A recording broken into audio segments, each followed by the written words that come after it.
There we go. And also, if people have questions, best way, I think, to handle questions is if you can type them into the chat box. That will come to the hosts, I'm told, which is Kira in our comms office in particular. Thank you, Kira, for organising this. And then they will be passed on to the presenters. And I also wanted to say, we're getting up to good numbers now. I also wanted to say, obviously we made the choice to stick with these online assemblies this academic year. Certainly they seem to have been very good for attendance, which is great. But I am thinking about whether we should have a in-person college assembly, perhaps the first one in the summer term, so that we get an opportunity for us all to meet each other in person again. Hopefully Omicron and the virus in general will be on the retreat definitively by then, and it will be safe to do so. But if anyone's got any views on that, I'd certainly welcome them. Particular welcome to anyone for whom this is their first college assembly. I can see Chris Millwood in a little box on the right-hand corner of my screen. So welcome to Chris, who's joined us from the Office for Students. But I'm sure there are some other people for whom this is your first assembly. So huge welcome to the College of Social Sciences. We've got a packed agenda this afternoon and only an hour to get it in. So I'm going to stop talking now and I'm going to introduce our first guest, which is Jessica Harrington, and Jessica, is there more than just you I should be welcoming? Yes, also Jo Kite has joined us as well. Jo, yes, sorry, I couldn't see Jo, so she's hiding. I'm sure she's there somewhere. So welcome Jessica and welcome Jo. And between you, you've got 15 minutes to tell us about the Commonwealth Games, including questions. So hopefully you're prepared for that. We'll do the best we can for you. You're going to share the screen, and many of us will, of course, have seen the wonderful video of the baton going through the streets of Singapore, because we've had it up on the big screen here in the Muirhead Tower for the last couple of days, and a great job done by Hazel Westwood if she's on the call. But over to you, Jessica and Jo. Thanks, Richard. We were going to share that video, but actually if it's already been widely played within COS, maybe a link at the end of this session. I did send anybody who hasn't seen email to all staff a few days ago, so yes, I think people have seen that. But as you say, a brilliant piece of coverage. Fabulous. So hopefully you can now see my slides and we'll make a start. So I am hoping that most of you are aware, or all of you are aware, that we will be playing a major part in the Commonwealth Games this summer. Always a good test to see if people are aware. So for those that don't know me, hi, I'm Jess Harrington.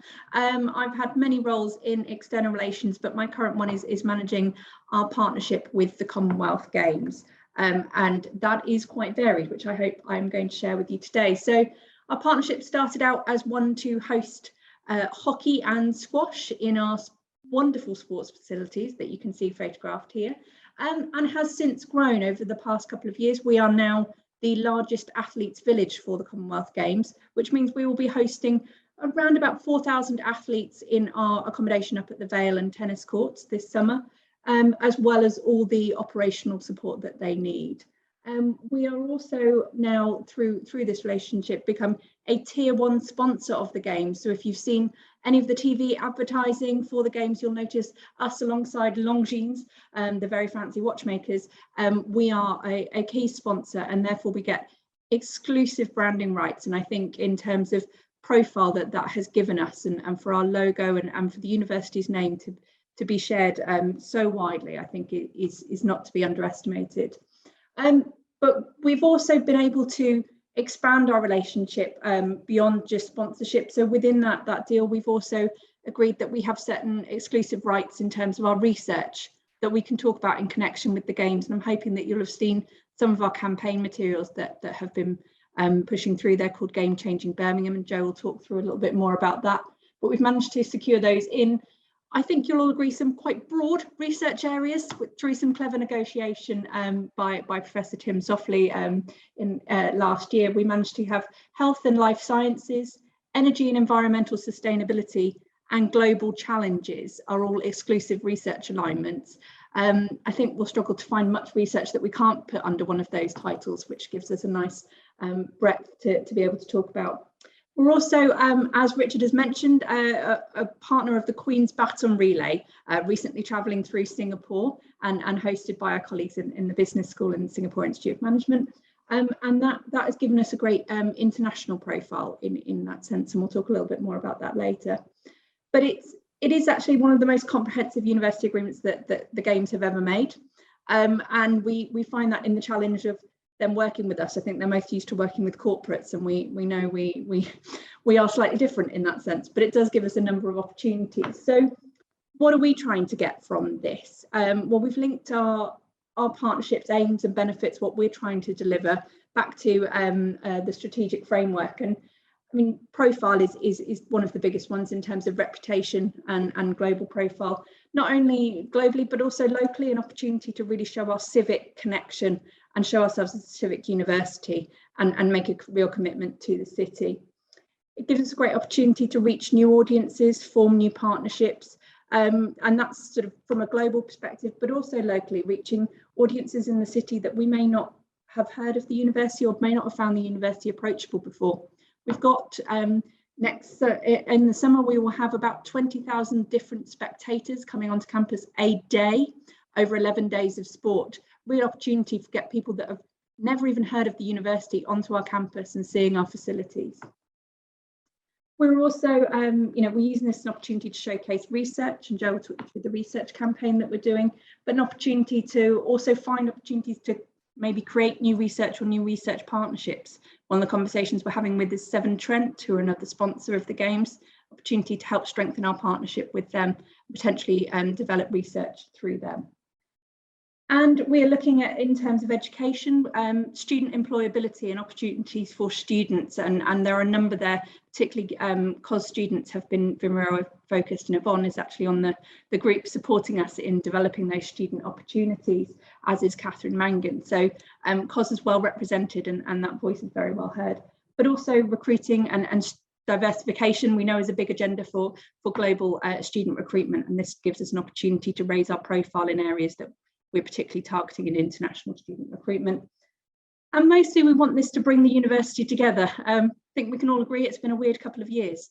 This is an opportunity to kind of rebuild the city, to rebuild our community and bring us back together on something that actually has been really positive, really engaging, something that's not timetabling, COVID, and hopefully won't be on Zoom from that front. So something that we can rebuild our culture and rebuild the pride in the city and in the university. So one of the things I wanted to talk to you about in particular was our student, staff and alumni opportunities group and the work that we're doing in that, and particularly because COS students have been very well represented in these opportunities. But volunteering is a great opportunity that students have. We've already put over 100 students nominated, so we have put them forward through these opportunities. Some of these across MDS, but also a large number doing interviews for the selection. So they were actually interviewing other volunteers. And I hope you're all aware that we've increased our staff volunteering opportunity from 1 to 4 days. So you get additional leave to support those staff members that want to volunteer as part of the Games, be the part of the Commonwealth collective, as the Games are calling them. And we've got a number of student and staff that have volunteered themselves and have interviewed to be student and staff volunteers. But we're hoping that they should find out next month. So I'm hoping there'll be a number of staff on this call that may well be volunteering this summer, and we look forward to hearing from you. And placements is one area that I particularly want to thank COS colleagues for supporting.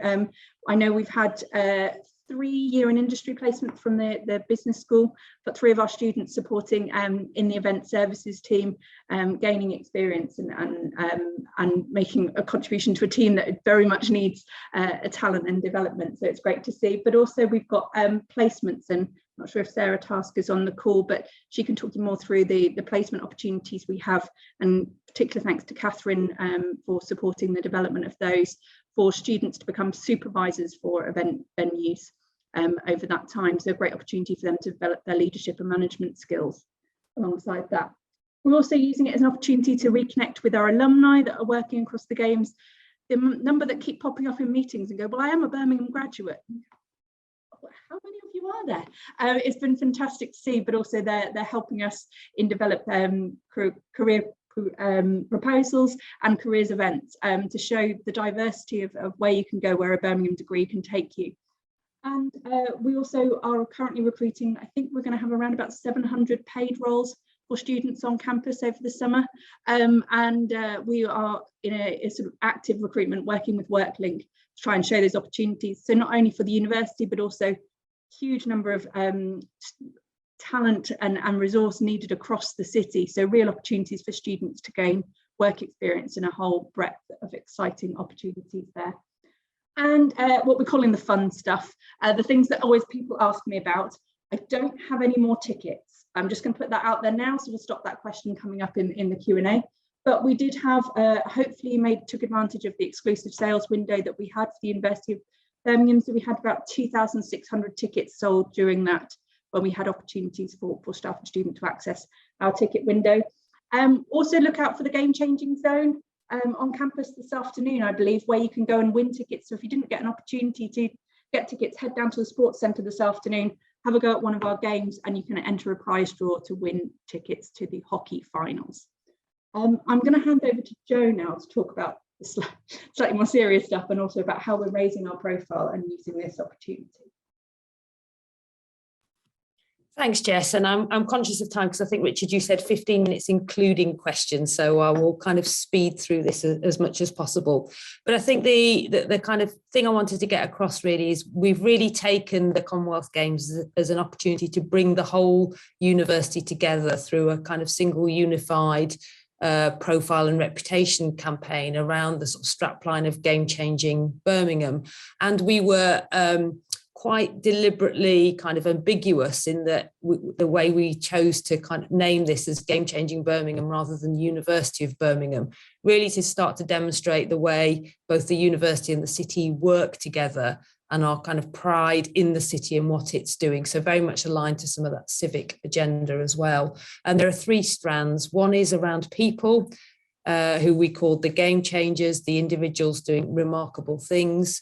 The strand around place, which is called Discover Game Changing Birmingham, and every weekend we put content on our social channels about hidden places and places to go and explore around the city, and we get 50,000 plus views every time we put an Instagram story up. So it's really engaging content, and some of that is aimed around myth busting, particularly for prospective students, but for other audiences as well. And then the 3rd strand is the research strand, which we kind of talk about, changing the ending, changing the impact. So for example, they're changing the air we breathe.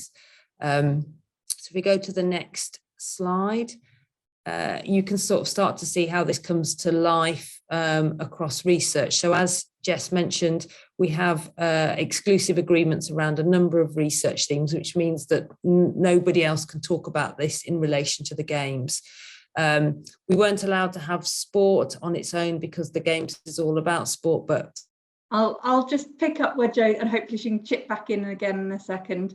So these are, we've worked across directed research to ascertain different areas that we'd like to profile in particular. So thank you to Paul, I can see on the call, for contributions from COS and for names of academics and research activity that we'd like to profile. Obviously, we'd love to be able to share everything, but we've been able to narrow it down into these themes and activities, and there are campaign activities and videos, particularly digital campaigns. So we're using this as an opportunity to showcase globally on those pieces. So you will have seen hopefully some of this being picked up around the Queen's Baton Relay as well, and tying into research activity that's going in on around the Queen's Baton Relay. So this is then obviously how we link into, as I say, the Queen's Baton Relay. So we are now we've gone through 3 of our sort of strategic priority regions, and big thank you to colleagues in Singapore for the video, but also hopefully you've seen the activities that took place in India earlier in the month. We are then moving on attention to Australia and Canada, but using the activities that have taken place and the research and seminars that have taken place to continue to promote the Queen's Baton Relay, and also the Forum for Global Challenges, which links into this strand of activity.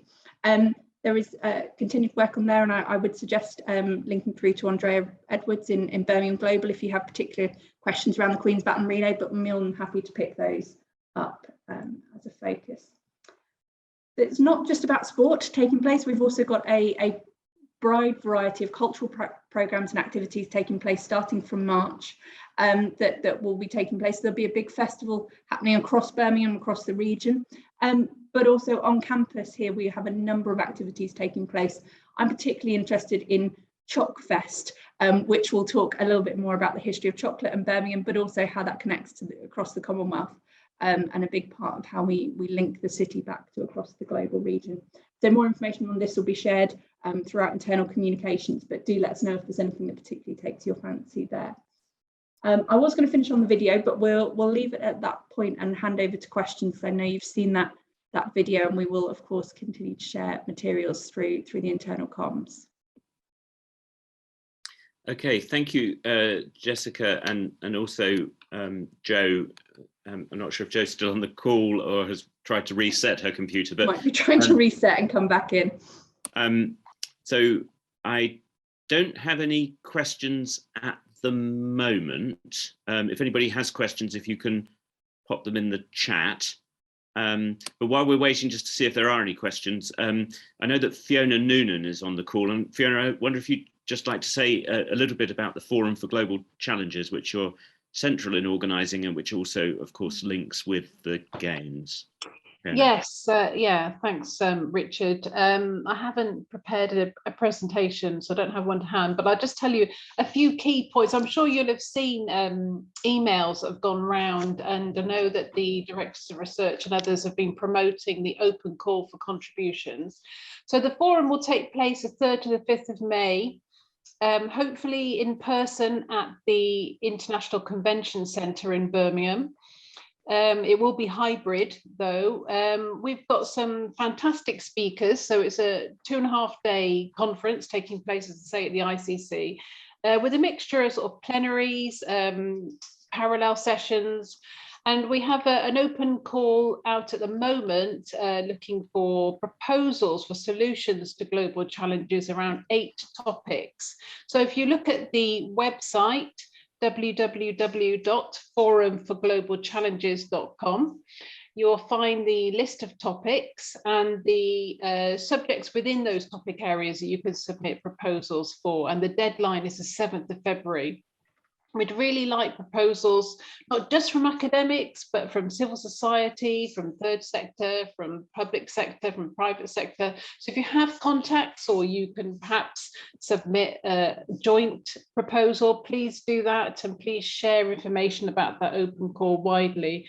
The forum will be a fantastic opportunity to hear from some amazing speakers, as well as form new networks, partnerships, interact with lots of different people. So please do get involved, please sign up, register. If you've got any questions, please drop me an email. Thank you. Okay, thank you, Fiona. Just to go back to questions to Jessica and Jo. So I've got a question from Adam. Can staff still apply to volunteer? Yeah, so I've just gone back to Adam, just to say, I'm afraid the sort of national campaigns volunteers, so for the actual games is now closed, but we will still need help around campus and support, and part of the team that Yvonne's leading on is looking at other staff opportunities to get engaged. So I will nominate Yvonne to liaise with on that point. But one of the things we are looking at now when working with HR on is how we might well recruit some more support for our teams to deliver campus operations during that time and engage in how that might look. So please do keep an eye on internal comms, and we will let you know where there are opportunities for you to get involved. So in that context, I think the ask from my point of view is particularly around three things. One is the Forum for Global Challenges that Fiona just mentioned to all academics. The second is, it seems to me there are still opportunities for us around the Queen's Baton Relay in Australia and Canada. We have a number of people with good links with the University of Melbourne, which I assume we're aiming to try and get the baton to go through, and also with McMaster University, which is a member of the U21 consortium, and where again, I believe the baton will go through, not least because Hamilton will likely be the next venue for the Commonwealth Games. So if people have got ideas from our subject areas for how we can benefit from or engage with that in the way that we certainly did in Singapore, it's very important that people come forward. I had another thought. Oh, and my other thought is that as a college, of course, we could be thinking at this point about things that we could do as a college that align with the timing of the Commonwealth Games and indeed the theme of the Games. I mean, I like the idea about Commonwealth conversations. So if people have got ideas of things that you think we could do at college or indeed school or department level that align with the Games, I mean, I think this is a huge opportunity for us. And let's have those ideas, and I'm sure that if they need a bit of support financially, we can probably find that too. Great to hear, Richard. Thank you. Thank you for the opportunity for coming along and present today, and please do reach out if you have questions. I'm more than happy to help and connect you up to the right people. Great. Okay, thank you very much, Jessica, and also Joe, who I see is back with us. Thank you, Joe. Okay, we should move on to the next agenda item, which is on engagement and impact. You'll be aware that the new strategic framework has a pillar on engagement and impact that our own Karen Rowlingson was appointed as Deputy Pro-Vice Chancellor for engagement and impact. And Karen's going to give us an update. Over to you, Karen. Thanks, Richard. Yeah, hopefully you can see my slides up there already. Yeah, so I'm Karen Rowlingson, Deputy Pro-Vice Chancellor for Engagement and Impact, which is a new role at the university, following on from Heather Widow's role, which focused particularly on REF impact case studies. This role is broader and, as Richard said, aligned with the new strategic framework. So I've come along to tell you a bit more about this pillar of the framework and my role.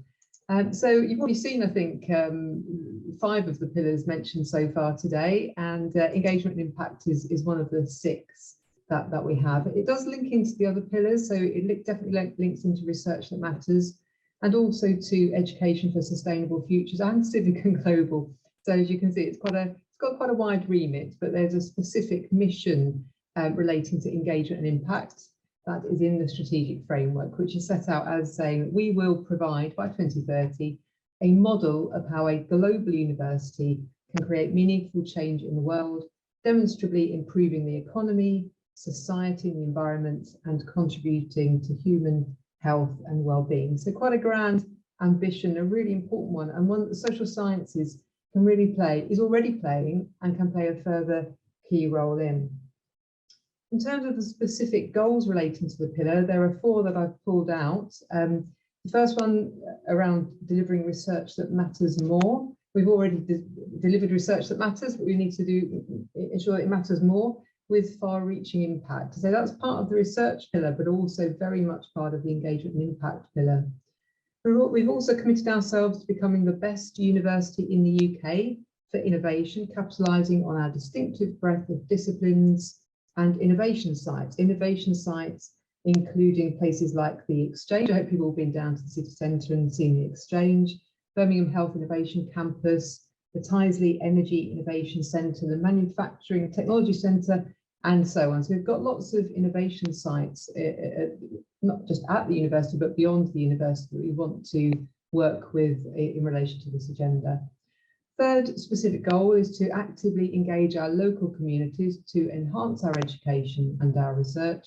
And finally, one which is quite new in this space really, but to equip our students to make a difference in the world throughout their lives. Again, it's a huge remit, and it has to be something that we work on across the education space with our education leaders in the university and our alumni staff and professional services colleagues and so on. So we haven't done quite so much on that final one yet. I think it goes beyond thinking about employability. I think it goes beyond volunteering. It's very much about the kinds of students that come out of Birmingham and or what they will do in the rest of their lives. So 4 goals in relation to this particular pillar and linking to others. And thinking about how we further develop engagement and impact at the university, we've identified these 4 particular impact change types, which do follow on quite a lot from the ref. So as I say, this is partly a follow-on role from that previous role. And we're looking at policy change, practice change, public understanding change, and innovation commercialisation change, which in themselves then lead to, hopefully, to further downstream change, which includes improving well-being and health and so on. So there's lots of examples on the slide there for you to look at. It's even so, it's not comprehensive, but these are the kinds of things we're trying to deliver on as part of this agenda. Now, one of the first, I've been in the role, I think 3 months now, and one of the first tasks in relation to this was for us to try to develop some metrics to see if we can measure our success in relation to engagement and impact. And that's not easy. It's not something the university has done so far, really. So this is quite a new space for us. And we've put together a task and finish group that people within the college have been supporting Gail as a college impact lead, to try to think about how we measure these 4 different areas of change, of impact of change. And what I'm going to show you is a very draft outline of where we are at the moment. It's still work in progress. It hasn't gone to University Executive Board yet. So this is just some suggestions for how we might do this. And we want to take a very much a mixed methods approach, looking at some metrics, some high level measures, but also some case studies, some more qualitative narrative approaches, because it's very difficult to pick out simple metrics that will help us to measure these kinds of changes. But just to show you where we are now, in terms of the metrics side of things and those 4 impact change types, if we look at policy change, we want to look at a membership of important committees and bodies. We want to look at citations in policy documents. In terms of practice change, we want to look at income from continuing professional development courses, because those are the practitioners that then go out into the world and make a difference. We have many of those within the college as well as across the university. We also want to look at citations in practice guidelines, and then in relation to public understanding, we want to do perhaps a better job still of evaluating attendance at our events and our venues, and not just who attends and how many people, but from what backgrounds, how those events and those engagements change them, perhaps make them think differently about different things. We can do, I think, a better job of trying to see how we have increased public understanding. And then we can also look at mentions in traditional and social media to measure our engagement there as academics. In terms of innovation and commercialisation, there are a range of measures. This perhaps does link to social sciences a little bit less than the other areas, but there's still work that can be done in terms of graduate startups, not least with the business school and other areas of the college. So innovation and commercialisation is something that can link to COS, but perhaps has done a bit less so to date. And as I say, alongside these metrics, which we know are very imperfect, we are going to be developing annual reports with case studies to try to identify areas that we might want to support more, not just to kind of measure what we've achieved, but actually where do we need to put resource to try to support colleagues to achieve the change that we know is important. Okay, so these are kind of some of the ways we might measure some of these areas, but rather than get us very focused on specific metrics, and these are very high level institutional metrics, I want us to really think more about the kinds of changes that we want to see and to achieve. So this is my view particularly, but it does link in with many people's views across the university, but the kinds of changes, the kinds of positive changes in the world that I think we should be delivering on are things, of course, like tackling climate change and net zero carbon targets, but also achieving some of the sustainable development goals. And many of these link into research that's already carried out within COS and beyond. So things like no poverty, zero hunger, good health and well-being, quality education. So many of these are important to academics across COS, and we need to be finding ways to try to achieve them and support that work. And at the heart of all of this, for me, again, is about trying to ensure that current and future generations from diverse backgrounds are all able to flourish. That focus on health and well-being. So the metrics that should follow this commitment to making a positive change in the world to improve health and well-being. But how do we do this? It's a grand ambition. It's a really important one. How do we actually achieve this mission? What can we do to support colleagues to achieve this? What do we do if we're looking inwards about what we're doing? I think we have to start with individually and collectively thinking about what our goals are here, and then developing plans and a theory of change about how to achieve those goals. So what level of change do we want to try and change whole systems and structures, or reform certain policies and practices, and how can we achieve this? That's something I think we need to do a bit more work on. And then how do we support our people to engage with this whole agenda, both academic and professional services? We've got the new Birmingham Academic Career Framework, which has a pillar around engagement, enterprise engagement and impact. So hopefully promotion will follow from the work that people do in this space. What about time? People have been under so much pressure over the last couple of years. There's lots of pressure in terms of the education aspects of our work, and also research and citations and publications and income generation and so on. So how do we create the space for people to be able to work on engagement and impact? And how do we support professional services colleagues to deliver the support that we all need? We also need to think about training and development. Do we have a coherent package of training of the right kinds? Is it embedded sufficiently in all our training materials? Does it start even including our undergraduates, our postgraduate researchers and onwards? And do we use our PDRs as an opportunity to support colleagues and mentor them to help them develop in this space? And then finally, financial resources. We actually have quite a lot of money available across the university in different pots like impact acceleration accounts. And are we using this in the best way? And can we actually cost impact activity, including staffing, to provide time into research bids so that we do have people with more time and expertise to help us with this agenda? Fortunately, within the College of Social Sciences, you have a fantastic team. These are just a few of the people that are working in this space. The College Engagement and Impact Lead, Nicola Gale, School Impact Leads, and many professional services colleagues, with many others within the schools. This is just a few people that are working on this, but there are many others. And I think COS is very lucky to have such great people working in this space.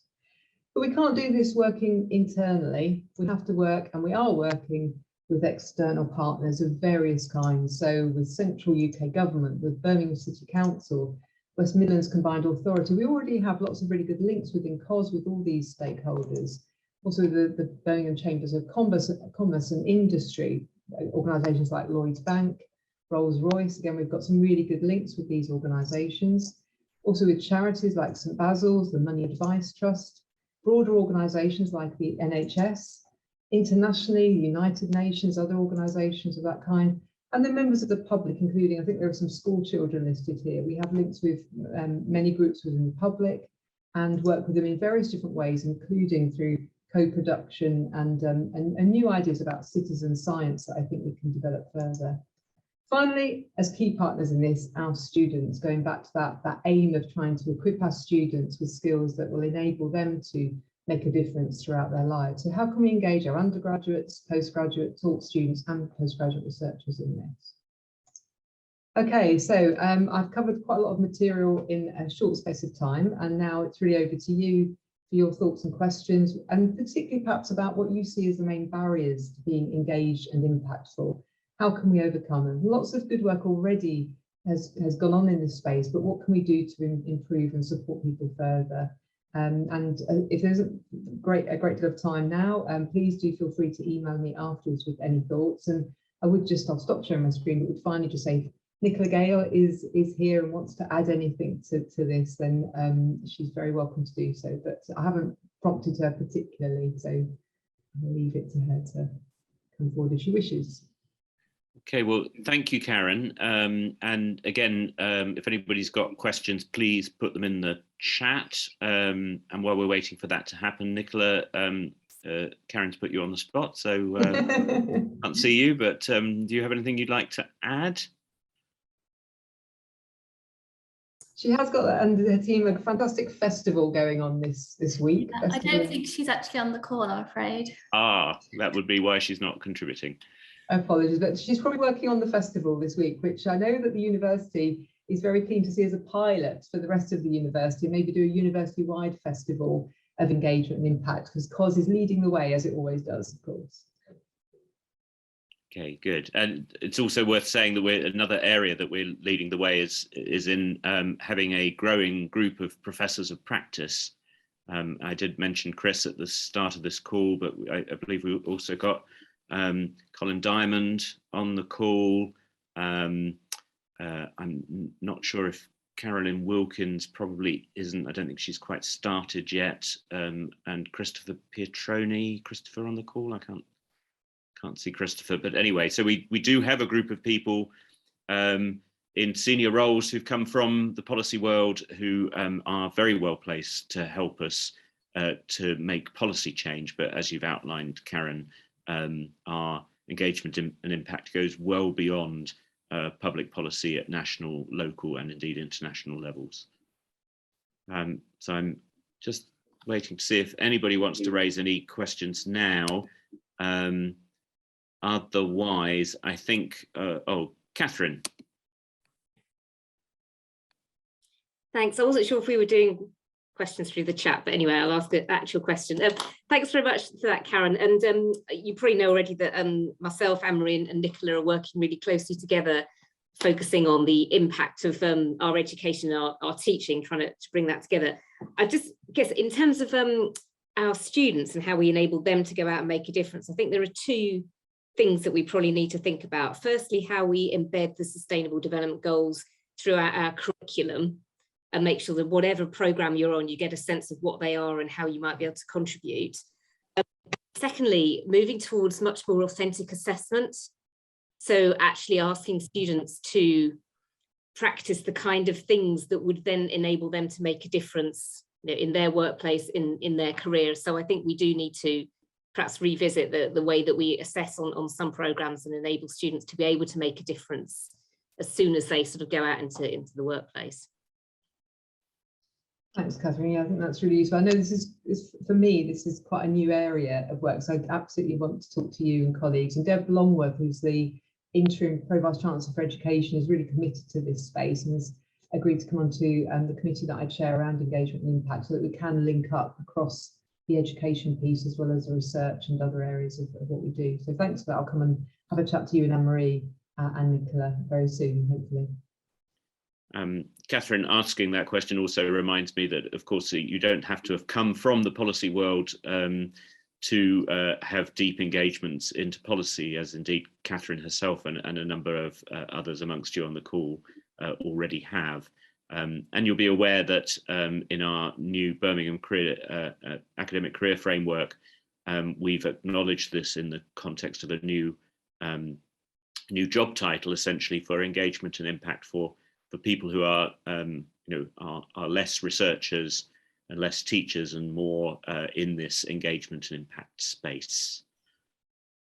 While we're waiting, just in terms of students and actually not so much, but postgraduate researchers, I'm going to talk to Duncan Shepherd, the Dean of Graduate Studies, around this, because when you think about most of our postgraduate researchers write an 80,000 word dissertation or thesis, and actually a lot of the work they do is potentially highly impactful. An 80,000 word thesis isn't something a policymaker or is going to read. So do we give them the opportunities and skills? I know we do, and we're doing more of this, but I think we might want to think about assessment of PhDs as well as undergraduate and postgraduate taught students. And yeah, that's a bigger question, but I'm keen to think about that a bit more. So if Emma is on the call, maybe that's one for her to pick up. Emma Foster, many of you will have heard me sharing this before, but in one of my previous institutions, I was responsible for allowing a PhD student to submit with a 40,000 word dissertation and a collection of cartoons. And the dissertation, the thesis was focused around the use of graphic art to express the experiences of displaced people in Sri Lanka. And it was a truly fantastic PhD.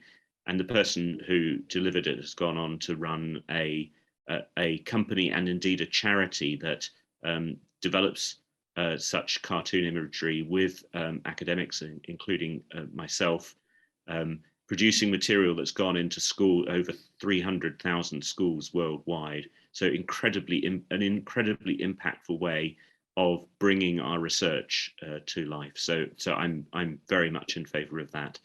If anyone wants to tackle the bureaucracy involved in providing such an opportunity. In my previous institution, we used a rule that had been implemented for musicians to allow them to include a composition in their thesis, where the wording had not limited it to musicians. So we simply used it in anthropology. And any other questions? Any other questions? No barriers to do it. Well, Karen is still with us for a while at least. Again, congratulations on your new role, Karen, but very much active in the space until the end of April. So if you've got questions or comments, please do get in touch with Karen. Now we are very nearly on time, which is almost unheard of in College Assembly history.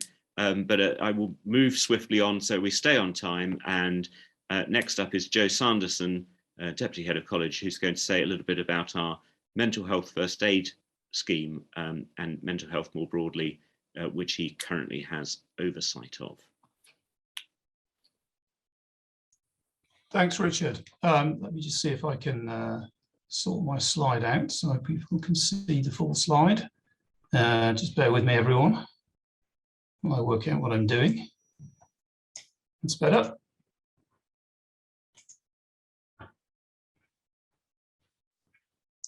Okay, so thanks, Richard, for giving me the opportunity to talk to College Assembly today about this very important issue in the college mental health first aid group.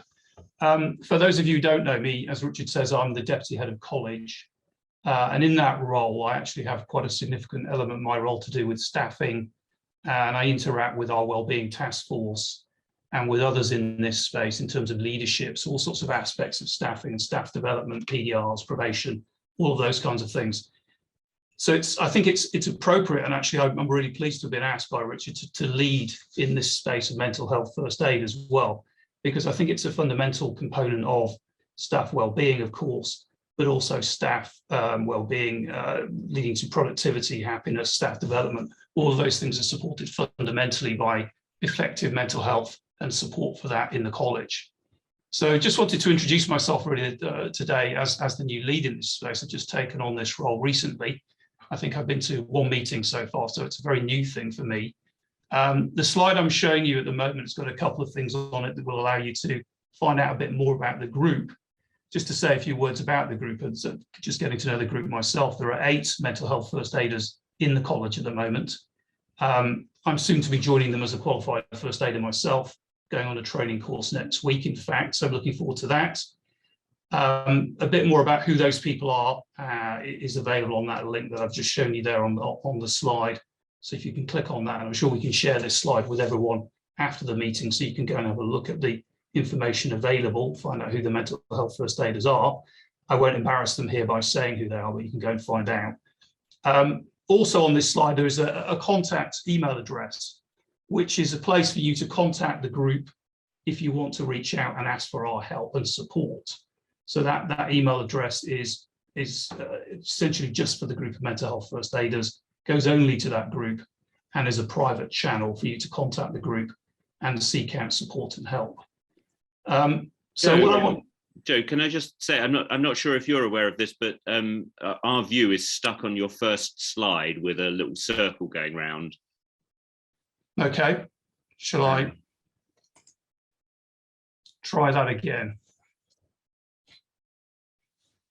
So my technology appears to have let me down. So you couldn't see the slide, was that the problem? We could see the slide, but it was just that first slide, and there was a little circle as if you clicked on it to try and do something, but it wasn't doing it. Okay.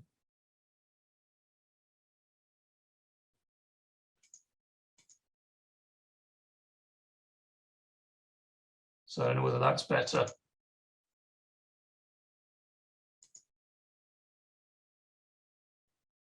It appears not to be allowing you to have the slideshow, but if you've only got the one slide. It is that's literally fine. one slide, yes. Okay, well, we can see that, so that's fine. That's less of an issue in this case. So I think, having said all of that about myself and taking on this role, what I want to do now is actually hand over to a member of the group who's been involved a lot longer than I have, which is Debbie Caine, one of our HR advisors, but also a lead in this group on the professional services side, to say a little bit more about what the group is, how it operates, what it can offer, and also some opportunities that we want to promote in the college to perhaps expand what the group does and also its membership. So over to you, Debbie. Hi, thanks, Joe. Hello, everybody. Hopefully you can still see the slide, because we just wanted that up in the background just so people can make a note of how best to contact us. So I'm Debbie Caine. I'm one of the HR advisors in the college. I'm also a mental health first aider. More recently, I've taken the role on of the professional services lead for the group. So I will be working closely with Joe in his new capacity as the academic lead for the group as well. The topic of mental health continues, as we all know, to be of particular importance to the college, and COS are out in the front on this, leading the way, which is great.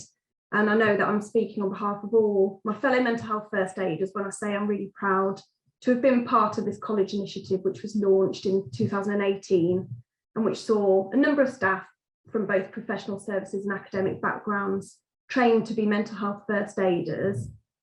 So embedding of mental health first aid training is really important, and in any organisation it not only encourages people to talk more freely about mental health, but it also helps to reduce the stigma which still exists, as well as to create what we hope is a more positive culture and environment in which we all live and work. So the group feed in as well to the college's Wellbeing task force, which you may be aware of, and which I'm a member of as well. And as Joe mentioned, and others have as well during this assembly, the People and Culture Steering Group, which is headed up by Joe. And we are also well placed in working alongside Central HR, who are at the moment considering ways in which mental health first aid services might be centralised, so to bring it under one umbrella, university-wide. And as I say, we're really well placed in that, having been working on this since 2018. The mental health first aiders are essentially a point of contact and reassurance for a person who may be experiencing a mental health issue or some emotional distress. And our broad aim is to support any colleagues and raise awareness of mental health issues while signposting, predominantly staff, but we're also approached occasionally by students as well, to the support which is available both within and outside of the university. And our aim in talking to you today, as Joe mentioned, is to raise awareness of the service, to encourage all of you to reach out or to encourage others to do so, should they need to talk in relation to mental health or any issues that they're experiencing. We recognise it looks a little bit different over the last couple of years in terms of who we are and how we're contacted now that we're working in a hybrid way. So we're very aware that previously our office hours, our contact numbers were all published, but we're not always on campus now. So we're really hoping, in having developed this email address, that we're more contactable, and it's makes for an easy way for staff to reach out to us if they need to. And as Joe alluded to, we're really pleased to share with you today that we've been given the green light to go ahead and slightly expand our offering. So we will be looking for a few more mental health first aiders to join our group. And over the coming weeks, you'll see an email asking for you to express an interest if this is something that you're interested in. And if you wish to join the team, there'll be more information on that in the email. And Joe and I would be more than happy to answer any questions if you want to contact us directly about it. And alongside that, we're hoping as well to run further training sessions, half-day training sessions for line managers, heads of department, head of school. But we're really happy to have Joe on board with us. And as I say, any questions that you have, we're happy to answer. And that's it. Hey, thank you, Debbie and Joe. I think we've got a little bit of time if anybody wants to ask any questions directly, again, through the chat, or it does appear on this call that it will work if you raise your hand and unmute. I think it's worth saying that when we launched this scheme, I think it was 3 years ago, we envisaged it as a pilot that ideally we would be able to roll out in other parts of the university. That's not been as easy as we had hoped, although our own pilot has worked very well. But it does appear that actually not knowing that we had such a scheme in COS, the College of Arts and Law has started work on its own mental health first aider scheme a couple of months ago, and are now in the process of rolling that out. Indeed, I think the training that Joe is going on is training organised by Cal. So you know, even if we haven't been quite joined up, it is good to see that we were out there as one of the first in this space. Karen, you've got a point you'd like to make. Yeah, it's just a question. I think it's a great scheme and a really great source of support for staff.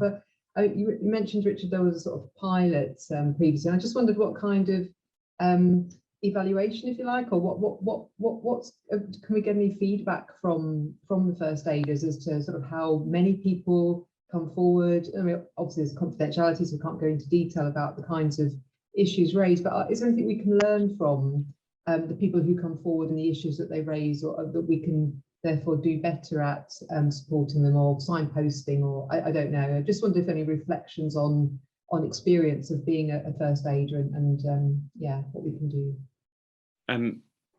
I don't know if we've done that, and maybe Joe can answer. I mean, I would say that I am aware of at least one incident in which mental health first aiders were involved, where their presence was undoubtedly important for the member of staff involved, which came to my attention in the way that you might imagine a regular first aider providing support and helping to avoid a situation becoming extremely bad. So I know, you know, I know there is at least one example of the scheme having a positive value on an individual. But Debbie and Joe, have we done a review of this? So Debbie will probably be able to give you a lot more detail on that. As I say, I only recently joined, but I do recall, Karen, that I think my predecessor in this role, Maureen Smokis, actually did a review which she presented to College Board. I think it was probably about 18 months, 2 years ago from memory. So really before the pandemic kicked in and we went into all the various lockdowns we've had, which was talking about the kind of the extent to which people have been accessing the service, and also what we needed to do to think about developing it. So I don't know whether Debbie wants to add anything else to that, but in terms of what's been happening recently, as I say, I've only just recently got involved. So Debbie, any insights on how things are going at the moment? Yes, thank you, Karen. And we do at a very high level keep a record of how many contact us, and broadly what the issue was and where we're signposting to. That's about the extent of it. And my understanding is that Maureen was presenting that information to College Board. And I think that there's still some work to do on it, and we're not being contacted pre-pandemic. So we're hoping to get that back up and running, and perhaps similar reports can be made to College Board going forward. That's a helpful suggestion, Karen, and I'll follow that up. Although at the same time, I don't want to place an unnecessary bureaucratic burden on Joe and Debbie and the team. I really want them to get on and do the job. Any other comments that anybody would like to make? In which case, well, we have 5 minutes before the hour, so we probably ought to end. But if I mean, this last bit is builders Q&A for myself and Yvonne. If there are any questions you're dying to ask at the tail end of the last semester and just before the start of the new one, now's your opportunity. Or I think what I will say is, please don't feel shy to email myself or Yvonne if you've got questions either on anything we've covered during today's assembly, or indeed anything else that is bothering you or indeed exciting you. You'll have noticed that the Vice-Chancellor has started sending out weekly emails, and he is keen to have stories to celebrate. So I know that extends to things that you wouldn't mind if the Vice-Chancellor tells the university about something great that's happening in COS or in your department or school. Otherwise, I don't have in front of me the date of the next college assembly, but you will be informed of it in due course. And as I say, subject to representations that any of you might make, I will be looking, 8th of June, Kira says, thank you, Kira. So I will look at whether we should make this 8th of June college assembly an in-person event, perhaps with some kind of reception or refreshments to entice you along. But otherwise, thank you everyone for all of the work you're doing, especially thank you to everybody who's doing marking at this time. I know it's a challenging time of the year, really important that we get it right, and I value your input. And let's hope we have a great second semester with fewer and fewer disruptions from COVID. So thank you very much, and see you all soon. Thank you. Bye.